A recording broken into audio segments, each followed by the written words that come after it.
Subaru Impreza P1. Although the exotic 22B will always be the ultimate collector's Impreza, much debate rages about what is in fact the best Impreza ever. There are proponents for the special edition RB5 model, but most votes would be cast in the direction of the P1, a two-door model developed by ProDrive to counter the threat of grey import cars from Japan and to offer European customers an official and very special Impreza of their own. It wasn't around for long, it received rave reviews and it has gained a cult status, so don't expect to find P1s cheap.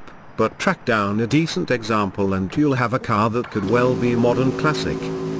Dave Richards, erstwhile Dean Boss of the Benetton and Bar Formula 1 teams and ProDrive chairman, is the man we have to thank for the Subaru Impreza P1.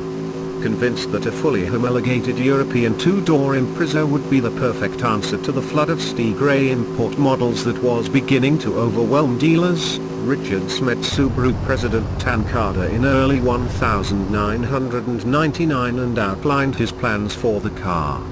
This was no small job, as the two-door Impreza body style wasn't officially imported and had to go through a costly type approval process. Based on the Impreza WRXT Type R, the P1 featured a chassis better suited to European roads and driver characteristics. A quicker steering rack was initially announced but was quickly dropped because it made the car's nose feel too nervous over broken tarmac surfaces. Cars appeared in UK dealerships in May 2000 and the full UK allowance sold out within a year. Developed as a joint venture between the Japanese factory, Oxfordshire-based ProDrive, the people who helped Subaru to international rally success, and Subaru, UK, the P1. ProDrive 1, was offered only as a two-door saloon with a revised version of the rally-going engine with recalibrated electronic controls to develop no less than 280 bhp, 69 bhp more than the standard Impreza Turbo. Combine that with a big bore exhaust, quick shift gear linkage, 17-inch titanium finish alloy wheels and freshly tweaked suspension, and you've got the fundamentals of something rather special. Subaru, UK, had two clear goals when developing the new P1. One was to make the top Impreza faster than the Lancer Evo V produced by Mitsubishi, also highly renowned for its international rally successes. The second was to win back buyers who deserted Subaru's official dealer network to buy more powerful Japanese market specification Imprezas from grey importers. At the time of launch, this fastest ever Impreza enjoyed official factory status and was supplied with a factory-backed 3-year, 60,000-mile warranty. The P1 was only ever offered in Sonic Blue, a color similar to the World Rally cars, and the eagle-eyed will notice detail differences from the cooking Impreza Turbo, such as the front and rear spoilers styled by McLaren F1 designer Peter Stevens. The mirrors, door handles and side skirts are color matched to the body, and the way ahead is lit by huge Helen 90mm driving lamps, again from the rally car. A rear window wiper on a saloon is an unusual but welcome feature. The main interior changes of note for the P1 were superb Recaro front seats which locate the driver an inch or two lower than in the Turbo, grey suede effect trim plus ProDrive badged floor and boot mats. Original buyers got 6 speakers but had to choose, and pay extra for, their own sound system. Air conditioning was standard, and, given the popularity of the standard Turbo with the light fingered, it was as well that the P1 had a full Thatcham Grade 1 alarm and immobilizer. If you're prepared to buy a less than perfect, high mileage example, you'll find P1s starting from around £10,500 for a serviceable model.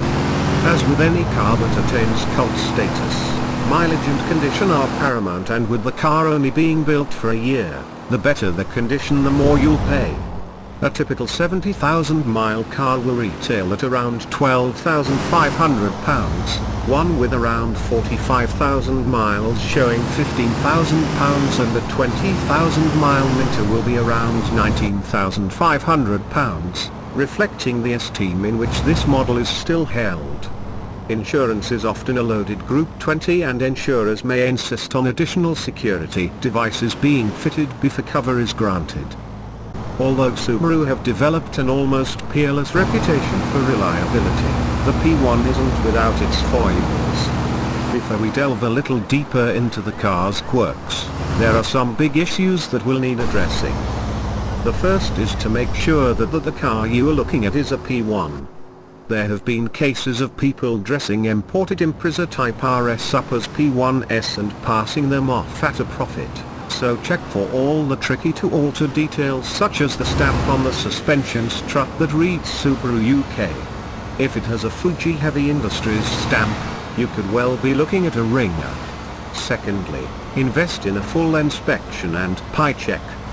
Because of their high resale value, it's often economical to put a badly crashed P1 back on the road where a less valuable WRXT would be written off. Lastly, get an insurance quote before you go. If you're young, you may struggle to get cover at all. The P1 is a solid piece of engineering, but typical faults include failing rear dampers and warped front brake discs. A brake upgrade is one of the first things many P1 owners invest in, and it's well worth it if you're going to extract maximum benefit from this amazing car.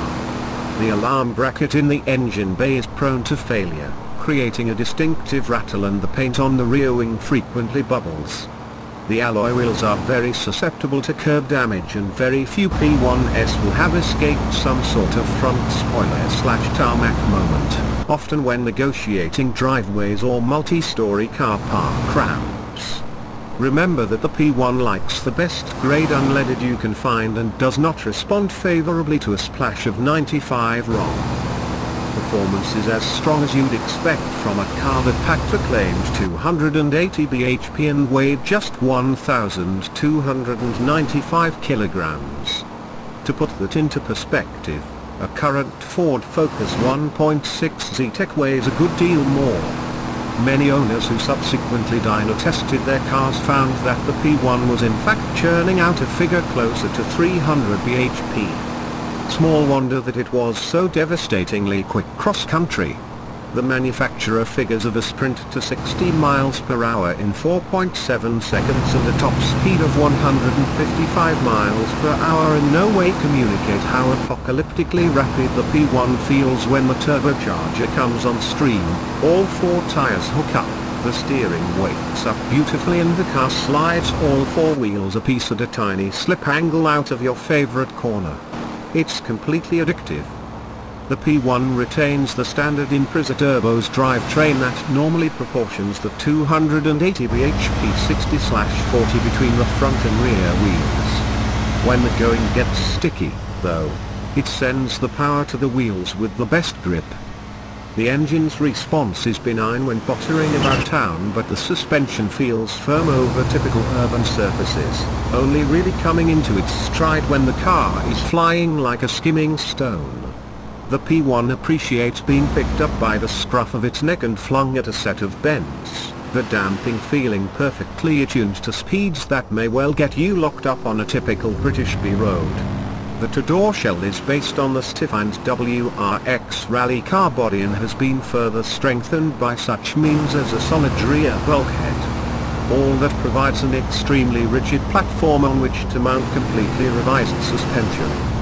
The ProDrive engineers sorted through 22 different suspension and steering specifications before selecting what they reckon is the ideal setup for razor-sharp handling and limpet-like grip in a car that will still be comfortable over long distances.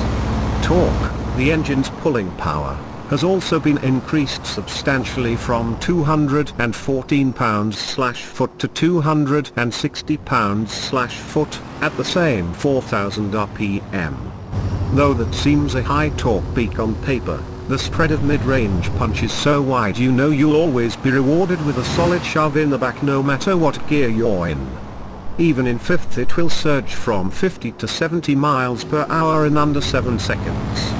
There is a penalty to all this performance, however, and predictably, it's in the area of fuel consumption. You'll do well to average more than about 18 mpg if you use the car hard, and even on a run, the figure probably won't rise much above 25 mpg, exactly what the car manages in the EC combined cycle test. Drive a P1 for any distance, and it's hard to escape the notion that this is quite simply the best Impreza Subaru ever made.